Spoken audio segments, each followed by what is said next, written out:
गारोई गोवर्धन पीठरे पवित्र घोषयात्रा अनुष्ठित। जगतसिंहपुर जिला नाउगां अंचल प्रसिद्ध गारोई पीठरे महाप्रभु श्री जगन्नाथंकर घोषयात्रा अनुष्ठित होइଯାଇଛି। एही परिप्रेक्षीरे धार्य होइथिबा समस्त नीतिकांति जेपरि महाप्रभुंकर पहंडी विजेठु आरंभ होई नेत्रोत्सव नवजौवन दर्शन कराଯାଇ चतुर्था मूर्तिଙ୍କୁ रथ विजे कराଯାଇଥାଏ। परे परे महाप्रभुंकर प्रथम सेवक ठाकुर राजा ज्ञानरंजन विश्वाळଙ୍କ द्वारा तीन रथरे छेरा पहरा रथरे घोड़ा बंधा जाई महाप्रभु बलभद्रंकर तालध्वज रथ प्रथमे जीवार प्रथा रहिथिबा बेले तापरे मां सुभद्रांकर रथ दर्प दलनंकु मां माने टाणीबार एठी प्रथा रहिछि। महाप्रभु जगन्नाथंकर नंदीघोष रथको सर्वशेषरे टणा जाई मां गुंडीचा मंदिर अभिमुखी जीवार प्रथा अनुसारे एठी करा जाइथाय। अन्यपटे एही पीठरे महाप्रभु जगन्नाथंकर एही घोषयात्रा देखिबा पई जगतसिंहपुर जिला समेत आखपाख जिल्लारू प्राय 40 रु 50 हजार भक्तंकर समागम देखिबाकु मिले।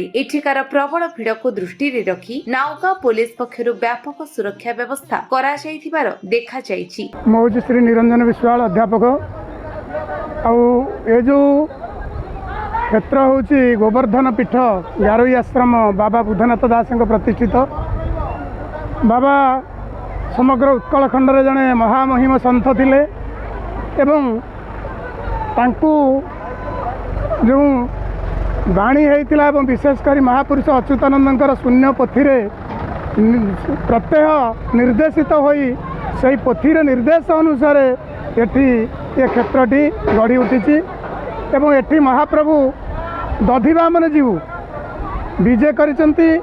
ए क्षेत्रर महिमा होची दधिवामन विग्रह जे पूर्ण हस्तपद विशिष्ट एवं पूर्ण अवयव विशिष्ट एवं यहाँ संधि कालर भगवान बा जगन्नाथ कहुच्छी यही अर्क क्षेत्र जो गोवर्धन पीठ गारोई आश्रम ये आश्रमर महिमा अनंत। यही क्षेत्र में पूरी श्रीक्षेत्र परी से अनुसार सबू रीतिनीति कार्यक्रम हुए 12 मासर 13 पर्व पालन करा जाए। से अनुसार आम जगतसिंहपुर जिले में प्रसिद्ध रथयात्रा विषय भितर गारोई हूँ श्रेष्ठतम।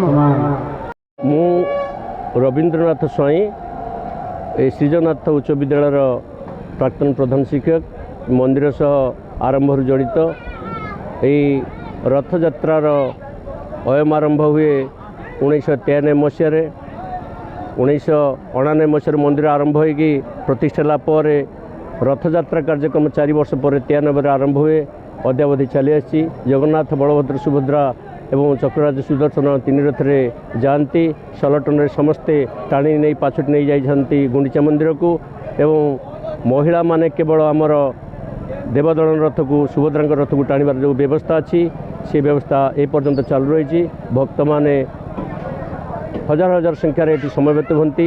ये हूँ द्वितीय श्रीक्षेत्र पवित्र गोवर्धन पीठ गारोई जो गारोई आश्रम प्रतिष्ठाता बाबा बुद्धनाथ दास से अवर्तमान वर्तमान उपस्थिति जाहिर करती कारण रथयात्रार संगे संगे तांकर मध्य एक क्षुद्र रथ रथयात्रा सांगे जाती गुंडीचा नवर 9 दिन रहिला पर पुणी बाहुड़ती। तेणु ये हूँ ये रथयात्रार परंपरा। जय जगन्नाथ। नाउगां वैष्णव राउंड को रिपोर्ट विश्व विजय न्यूज ओडिशा।